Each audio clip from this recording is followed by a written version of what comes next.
Good morning, guys. Welcome to webinar.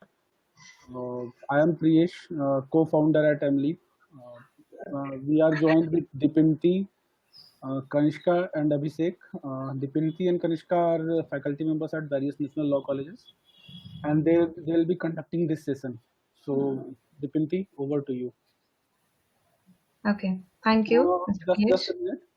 Guys, we are recording this session, so we'll be sharing the recorded sessions with you after the session is over. Any questions or answers you have, please post it in QA forum, and we'll be picking them after the session ends. Thank you. Yeah, Dipinti, over to you. Yeah. Good morning, all of you here today who have gathered for this webinar on various doctrine under Indian Constitution online during COVID-19 times and beyond. Before we delve deep into this, just keep some point in mind, as Priyesh already said. For all of you who are unable to join this webinar, we don't worry for that. Maybe because of any reason, we will share the link with you all and share it with your friends who are not able to join this webinar. Also, we will taking a question and answer session at the end of the seminar. You can type your questions by clicking Q&A button at the bottom of your screen. However, we will be answering all the questions at the end of the presentation. So before we let's start into our topic. Give me a moment to share my screen with you all.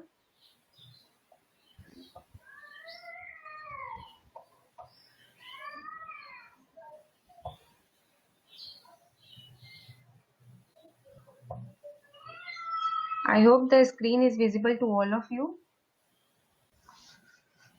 Kanishka? Yes, we can see this. Yeah. Okay. Okay. So the thought came in my mind because of COVID-19 lockdown, most of the syllabus in your colleges have not been covered. So we will try to cover all the important topics related to your subjects, which will be beneficial to you in present or in future.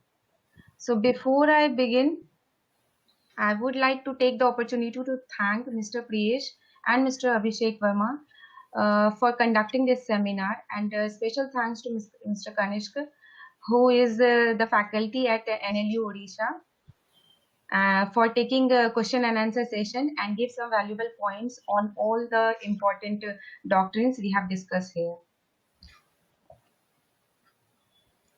To give you a brief about the founding team of MLIP, I, Dipinti Raj, the subject matter expert at MLIP, and we also have today with us Priyesh Raj, who is also the co-founder at MLIP, and Abhishek Verma, who is also the co-founder at MLIP.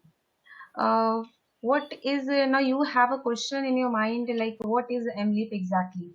So MLIP is a research platform. It gives you an option to search for your cases by input the facts of your case instead of searching it through the keywords. So it also provides you bench analysis and the important aspects of the point discussed in the case.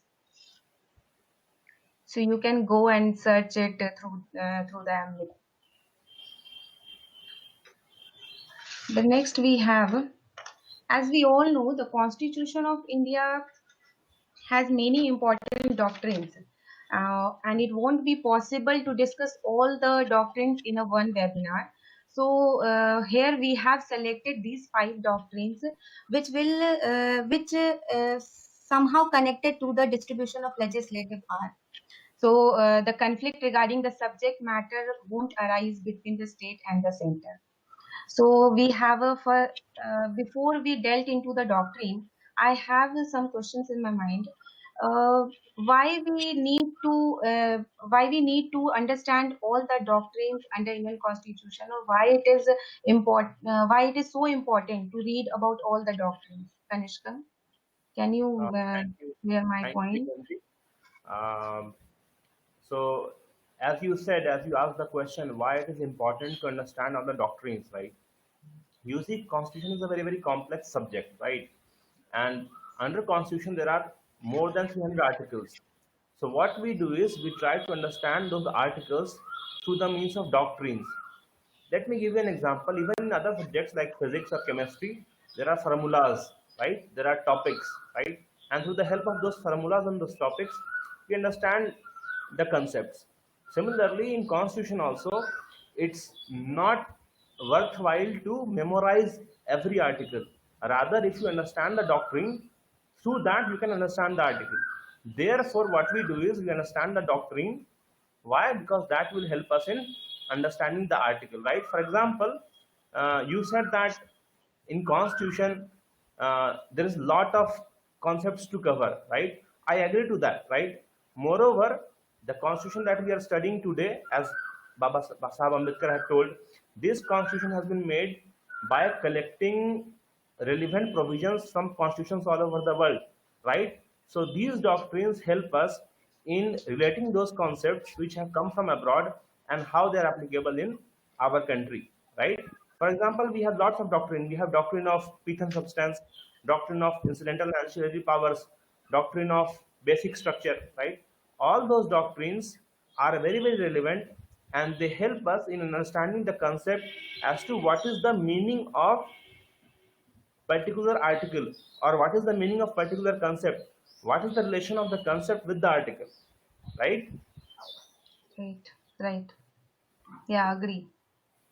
Okay. So So so I move okay, ahead.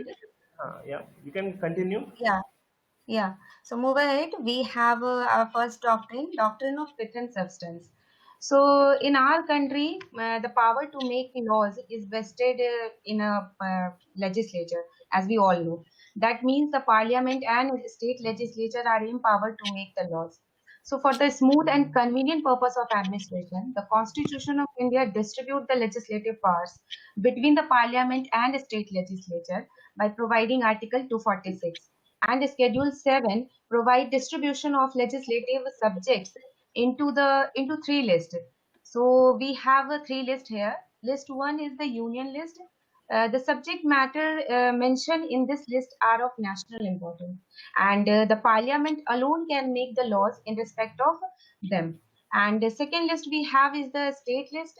The subject included in this list are of local importance, and the state legislatures have the exclusive power to make laws on these subjects. And the third list we have is the concurrent list. In this, both the parliament and state legislature are empowered to make laws on the subject mentioned on the concurrent list. So concurrent list includes the subject of common interest actually. So here we can see that so Constitution of India distribute the power according to these lists for the smooth functioning of the administration. But sometime what happened, knowingly or unknowingly, Parliament make the laws regarding the subject matter mentioned in the state list, or we can say vice versa. So in this situation, judiciary will come into picture to determine the substance of the matter. Hello, hello, Yeah, Kanishka. Dipinti, Yes. hello. Yeah, can you Hello. maximize the PPT, please? It's not showing the whole. Thank you. Okay. Maximize. Yeah, Yes, just yes, yes.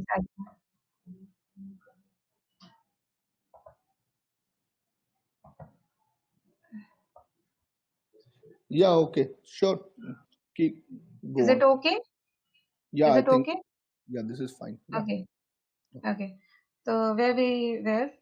So and vice versa. In this situation, judiciary will come into picture and determine the substance of the matter actually, and will decide whether the parliament has encroached the exclusive jurisdiction of the state government or not, or vice versa.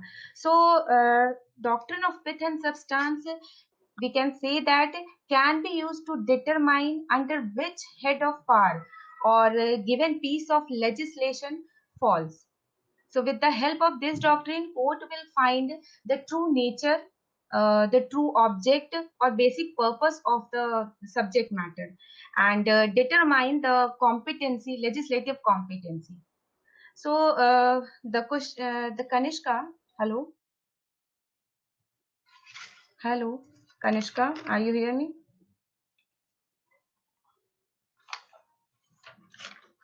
I'm not able to hear Kanishka here. Abhishek. Kanishka is Hello, there. Abhishek. Keep going. Keep going. So because Can- I need to ask some questions. Hello, Kanishka. Where it? I think Kanishka is muted. Okay. Okay, don't worry. Yeah. Let's Dipin, move. So We can DS, answer all the questions later. Let's move ahead. okay, don't worry for that. Okay. So based on the nature of the subject matter, the court will decide the legislative competency, like who are the competent to make the laws. So what in the next time, what we have in my mind, in our mind, like what will happen in the absence of this doctrine, if the doctrine of Pith and Substance is not there. So there, what happen is there would always be a conflicting situation between the center and state government regarding the distribution of power and subsequently the encroachment of power. So through this doctrine, the court maintained the harmony between the two levels of government, and it also provide a degree of flexibility in otherwise rigid scheme of distribution of power. So we actually we don't have a rigid distribution of power in our constitution. So next we have a doctrine of incidental or ancillary power. Okay, For this Deepanti, doctrine, yeah, yeah, I think yeah, I'll continue from here. So yes, it sure. was very prudent on your part to explain on all the doctrines, and you have Yes, explained doctrine of Pith and Substance very beautifully, right? thank you, Kanish. As we know, those of us who have read the Constitution, as we know that doctrine of incidental and ancillary powers, it is actually connected to doctrine of Pith and Substance, right? Or we can say that this doctrine of incidental or ancillary powers, it is addition to the doctrine of Pith and Substance. I mean, what is the meaning here is that the power to legislate on a subject also includes the power to legislate on ancillary matters that are reasonably connected to that subject. Let me give you an Yes, example. Uh, we all know that the drafting of the constitution happened in 1948, right? That was when constitution assembly debate sat, right? right. So it was not possible for them to think on each and every subject, right? I mean, those subjects on which they could think, Yes, they included them in the three list, right? However, they also thought that there can be some subjects, there can be some topics on which the future governments will have to make laws, right? That is where this doctrine comes into picture. Why? Because there can be some issues, some topics which will be coming in time. Let me give you an example. For example, the issue of artificial intelligence, the issue of cloning, the issue of cyber warfare, they were never imagined in past. They are the topics of the future, right? So which government, will the central government will be making laws on them, or will the state government will be making laws on them? It is not possible for us to determine their position right now, right? So for making laws on such topic which cannot be imagined in the general scenario, we take help of doctrine of ancillary powers, right? Incidental powers or ancillary powers, right? And also we know yes, that there have been leading cases. For example, RMD Chamar Bagwala versus state of Mysore, state of Rajasthan versus G Chawla. In these cases, in these leading cases, the Supreme Court of India held that the power to legislate on a topic includes the power to legislate on an ancillary matter which can be said to be reasonably included in the topic.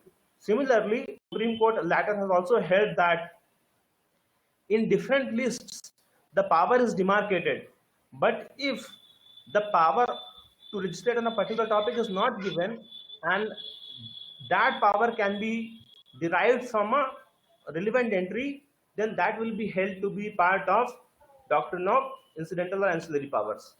I mean, as you have explained, Dipanti, or as we all know, that the whole purpose, the whole idea of having a doctrine is to understand the constitution, understand the concept, right? Therefore, the yes, doctrine of central power also helps us to understand that when when the direct entry may not be there in the constitution, even then the government or even then the relevant authority can make laws by using this doctrine.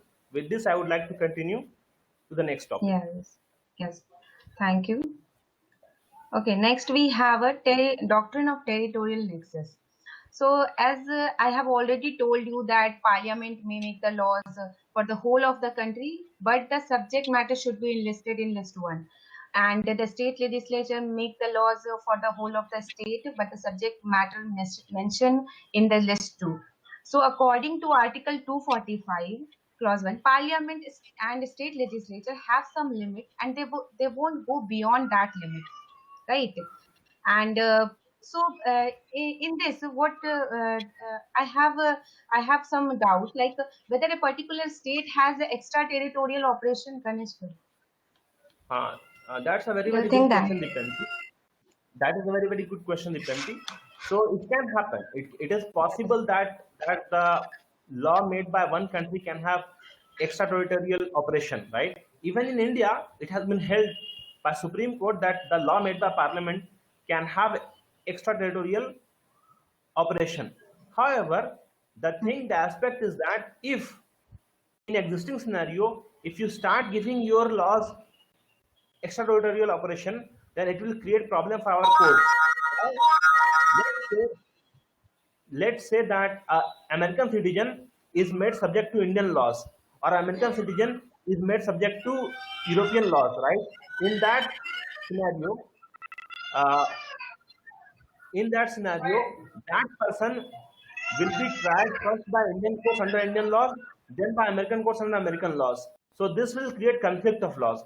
Therefore, what we try to do is, through the use of doctrine of territorial nexus, we try to see to which laws will the particular person or will the particular entity be subject to. And that is how we relate the doctrine of territorial nexus with the aspect of, or with the provision of extraterritorial operation of law, right? Right, Kanishka. Uh, yeah, you have explained very well. In addition to your point, territorial nexus is one such we can say that exception, which allows the state to make the laws for the extraterritorial jurisdiction if it shows that there exists a nexus between the object and the state, right? Absolutely, absolutely. But the connection must be real or yes, but the connection must be real or illusionary.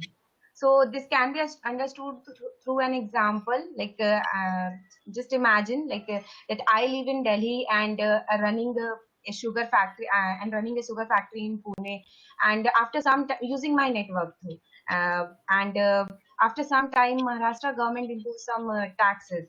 So now the question is, since I am living in Delhi, but my business activity is in Pune, should I pay tax to the Maharashtra government? Pardon? Can you repeat? Since I live in Delhi and my business activity is in Pune, so should I pay tax to the Maharashtra government? So I think according to this doctrine, like there should be a sufficient nexus between the state and the object, and then the Absolutely. state law can operate outside the state also. So here I am an object and Maharashtra government is the state, and the nexus between us is my business activity, which is in Pune. So after Absolutely. so in this so after applying this doctrine, even I am not living in Pune, since my business activity was conducted there, I should pay tax to the Maharashtra government, right? I would like to absolutely, Dipanti, that was very good on part of you. I would like to add that in these scenarios, what we see is that at which place the company has been registered, right? So if the company has been registered in Maharashtra and you are a resident of Delhi, that means you have to give tax to the Maharashtra government, right? You can be a resident of any part of the country, but if the company has been registered under the laws of Maharashtra state government, your headquarters is in Maharashtra, right? Your company is operating out of Maharashtra, right? Then you have to pay tax to the Maharashtra government, right? Yes, agree. So On territorial nexus, there are some Supreme Court landmark cases which you can refer. Next, we have a doctrine of colorable legislation. I think doctrine of colorable legislation comes into picture when there is a question regarding the competency of legislative power between the state and the center. And when a legislature does not have the right to make the law upon a particular subject, but indirectly make the law that subject, then this doctrine applied, right? Absolutely. So this actually based on a simple concept: what cannot be done directly cannot also be done indirectly. And we have a Latin maxim which means legislature cannot enact a law which is not under its jurisdiction either directly or indirectly. So here the important thing is jurisdiction, Kanishk. Absolutely. I would Yeah. like to add here. That means- Yeah, sure. I would like to add here that often what we see is that the central government tries to encroach on the power of state government, right? Why? Because in India, the central government is more powerful, state government is less powerful. Because central government has financial resource, central government has armed force, central government has reserve bank, right? So therefore, often the central government tries to encroach on the power of state government. This should not happen. Why? Because if the central government is encroaching on the power of state government, that is violation of the federal principle of the constitution, right? Therefore, in such scenarios, we take help of doctrine of colorable legislation, saying that what encroachment cannot be done directly, that encroachment cannot be done indirectly. I mean, in Hindi we say, जो काम आप सीधा नहीं कर सकते हैं वो आप घुमा के भी नहीं कर सकते हैं, right? So that is the scenario, that is the case in which this doctrine is applied, so that by applying this doctrine, courts can struck down such laws, or courts can struck down such acts of the government where encroachment is being done. What I would like to say, I would like to add at last is that neither the central government can encroach on the power of state government, neither can state government encroach on power of central government. Please, Dipanti, you now you can. Yes. Here, one more point in this doctrine I want to add. This doctrine actually does not concern itself with the motive behind the legislating an act. Am I right? Very good. Whatever Absolutely. the motive it is, they don't. They don't bother about that. They just see the subject matter falls within the jurisdiction or not. Absolutely. Yes. Absolutely. Yeah. बिल्कुल, I mean, So now we have a. Yes. Thank you. Yeah. So we have these cases. These are the landmark cases related to the doctrine of colorable legislation. So please go through that cases. Next, we have a doctrine of harmonious construction. So every individual is a society understand the value of law. Law is the tool to keep the society peaceful and problem-free, to prevent the conflict between people regarding their behavior. So many of the laws enacted will not be specific and will contain some ambiguous words and expressions. And this led to the formation of certain rules. So doctrine of harmonious construction will come into picture, right? So basically, this doctrine Absolutely. brings harmony between the various lists defined in Schedule 7 of Indian Constitution. Absolutely. I would like to add here is So that in this doctrine,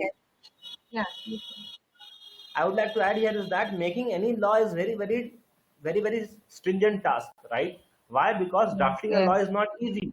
You have to consult with different authorities, right? So sometimes what happens is that one government may make a law which may be conflicting with the law of another government, or one government, the state government, may make such a law that may be conflicting with the union government, right? Therefore, in such cases, what the Supreme Court can do is that in case of conflict, in case of opposition, in case of clash, what the Supreme Court can do is that they can say that we will read both the laws harmoniously.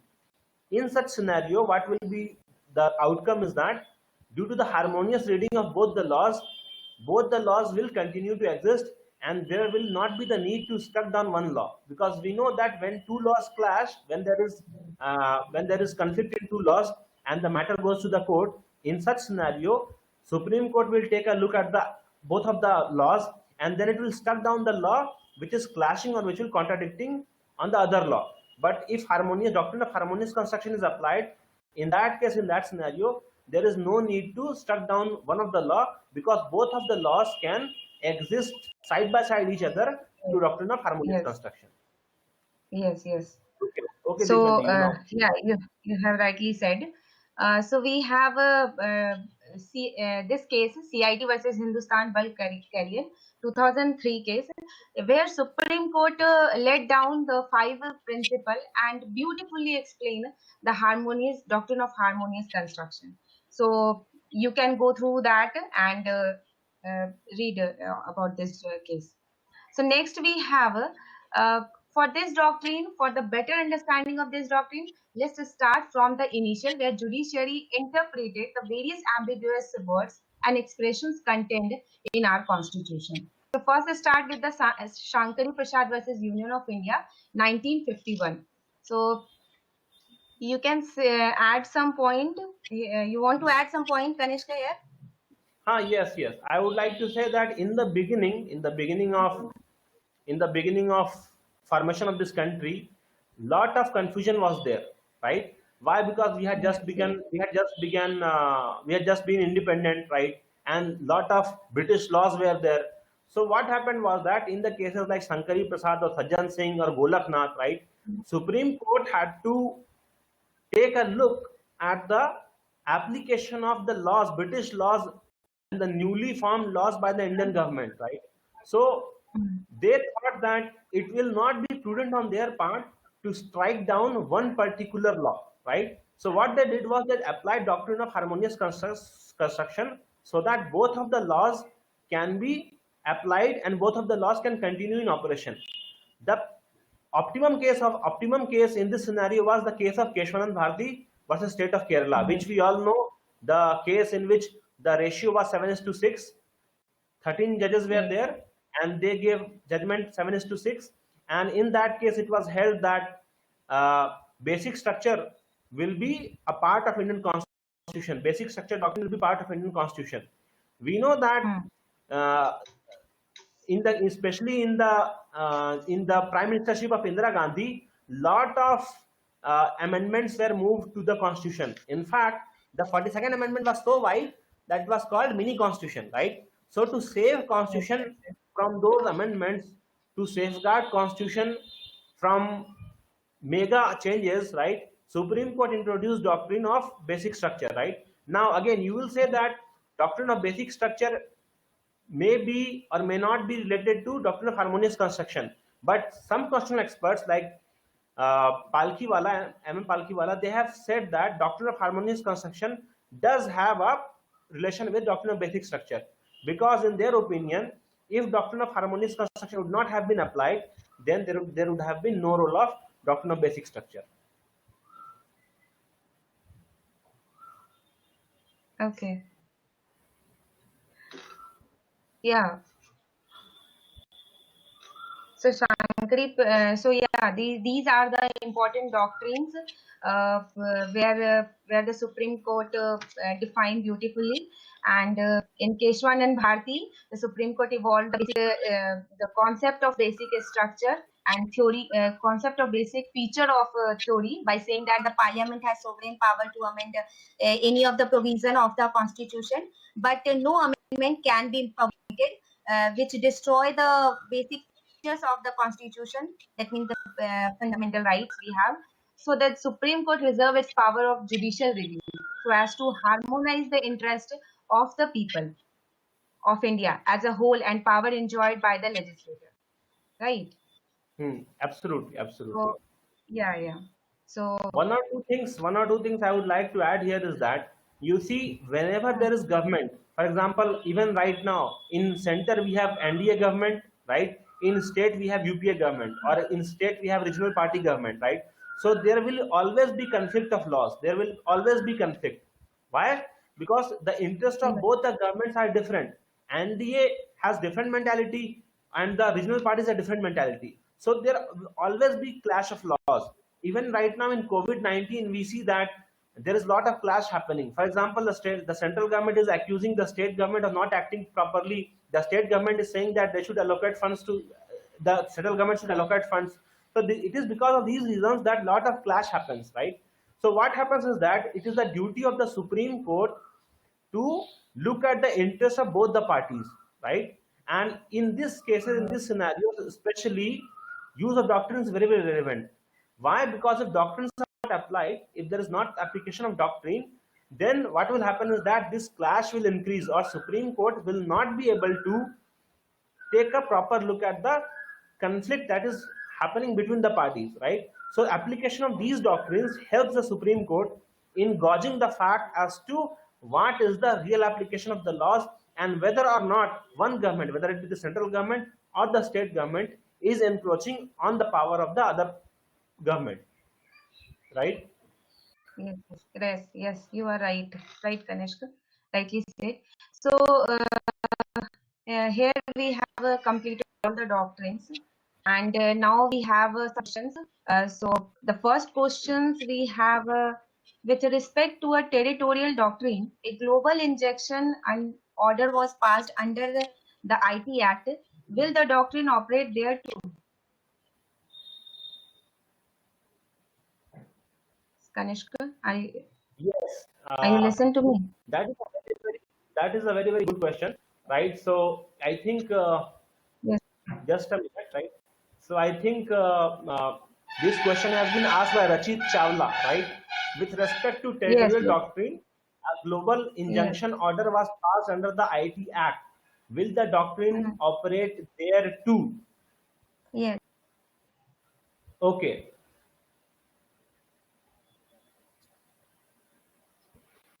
Okay, so what happens is that today we are seeing lot of incidents under IT Act. For example, we say that there is one entity. Let's say there's one person who is sitting in US, and he posts something slander or some libel against an Indian citizen, right? And the Indian citizen goes to the police against him, right? And registers an FIR. So what will happen in that scenario? What will happen in that case, right? With respect to territorial doctrine, a global injunction order was passed under the IT Act. Will the doctrine operate there too, right? See, the whole point is that this doctrine which we are reading here, this doctrine of territorial nexus, this doctrine is relevant for the constitution, right? And this doctrine, I mean the territorial nexus doctrine, it is not that it is part only of the Indian constitution, right? So this doctrine has also been applied by the constitutional experts of all over the world, right? So relating that with IT Act, relating that with cyber laws will not give a proper solution to you, right? So what I want to say here is that when we read doctrine of territorial nexus in the constitution, we try to relate the applicability of laws to a given country, to a given scenario, right? In this case, what you are saying that a global injunction order was passed under the IT Act. So with this territorial doctrine, will the doctrine operate there too? In this case, it is difficult for us to apply this doctrine in that scenario. Why? Because maybe there is a global injunction, is there, right? But relating that to one particular territory, relating that to one particular constitution, and then applying the doctrine, that will not give us a definite solution. Okay. Yes, Kanishka. So thank you for this answering this question. So the second question we have, under doctrine of incidental and ancillary power, what is the ancillary power? The question asked from the Shivani Sinha.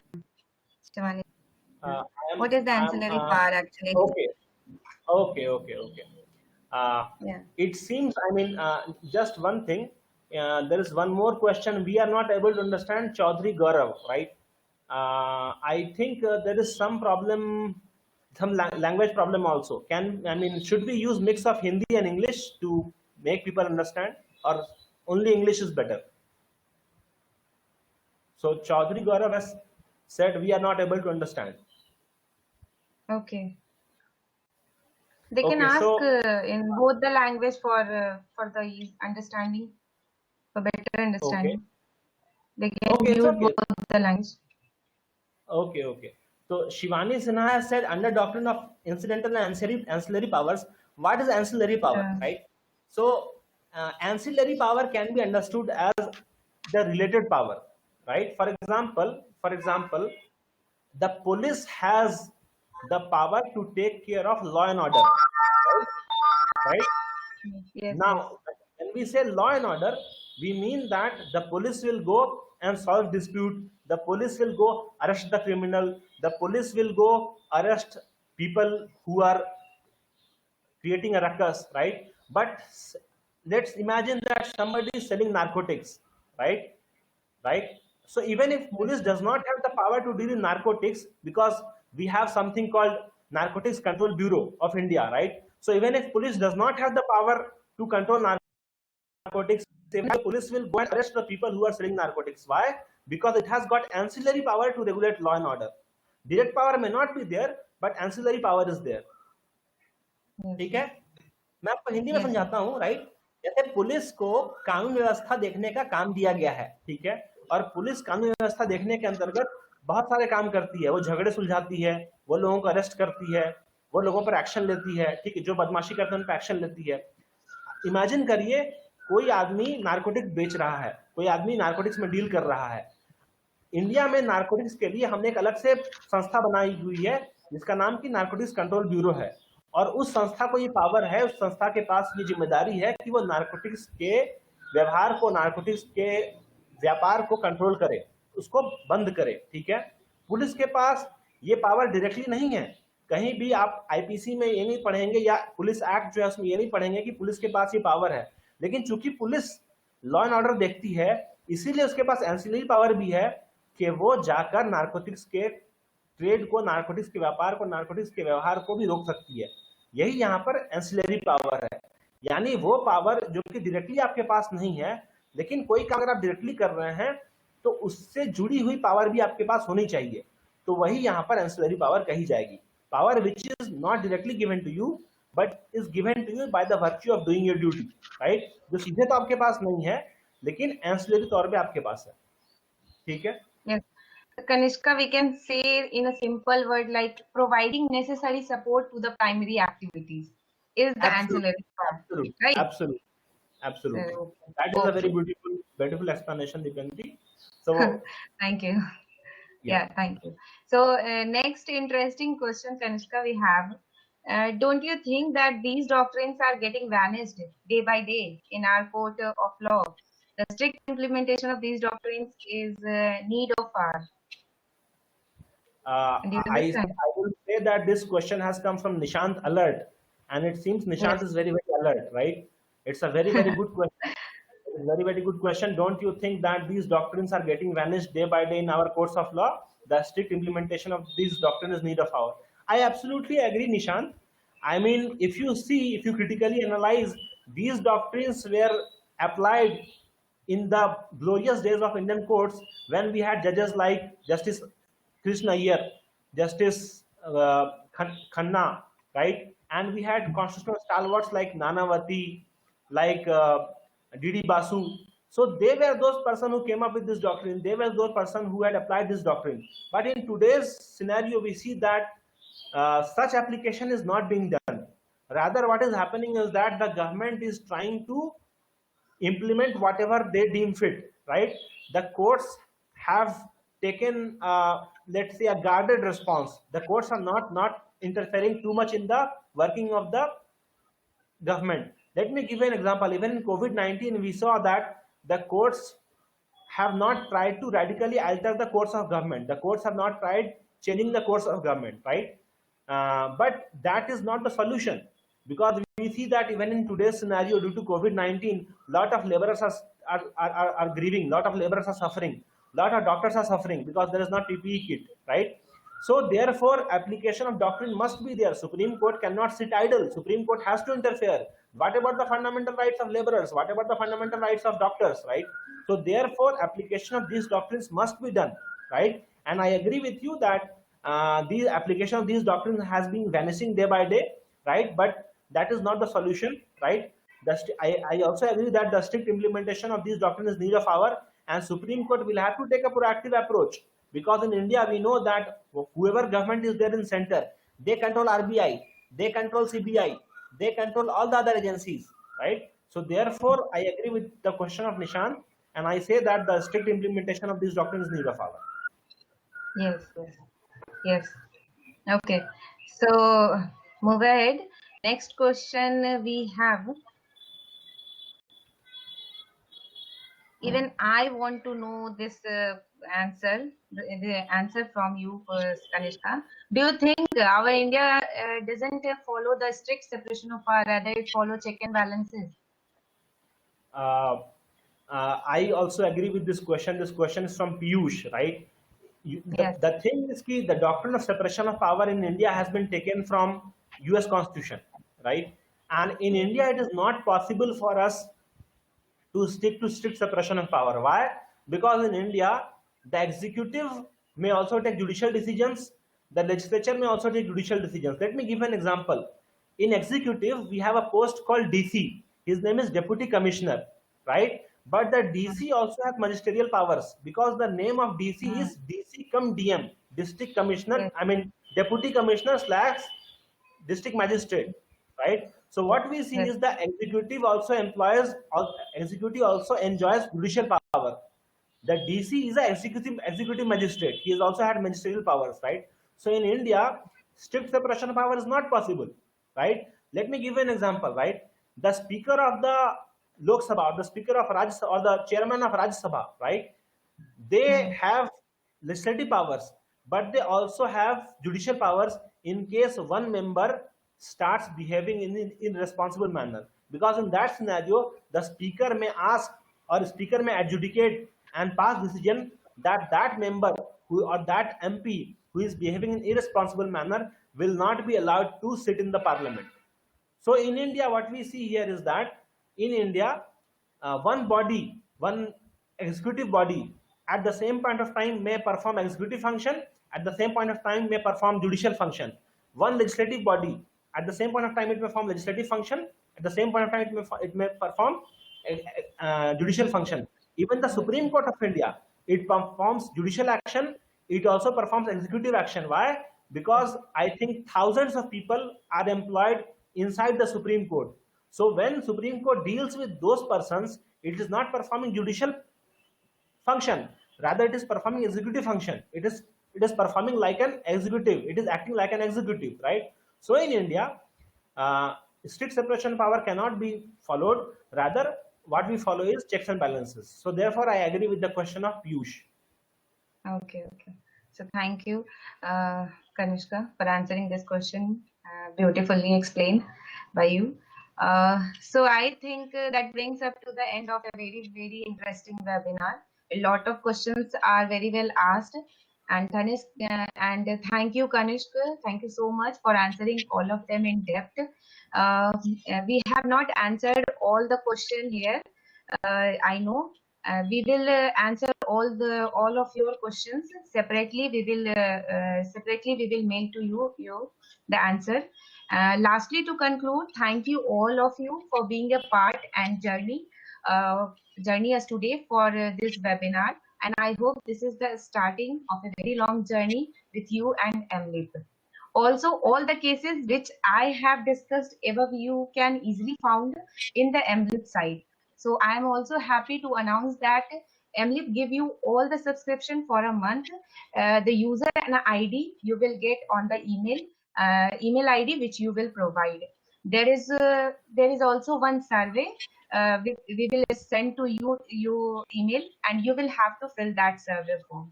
So once again, I would like to thank you, Mr. Priyesh and Mr. Abhishek, for conducting this webinar. Thank you so much, all of you who are joining this webinar. Thank you, Kanish. Thank you, all of you. Thank you guys. Thanks a lot. All the Thank you. attendees will be sharing the recordings of the webinar with you guys. If you have any Okay. questions related to webinar, we are sharing our email ID on question and answer part. So drop your questions in here. We'll pass them on to the presenters, and they'll respond to your questions. Thanks a lot. Yes.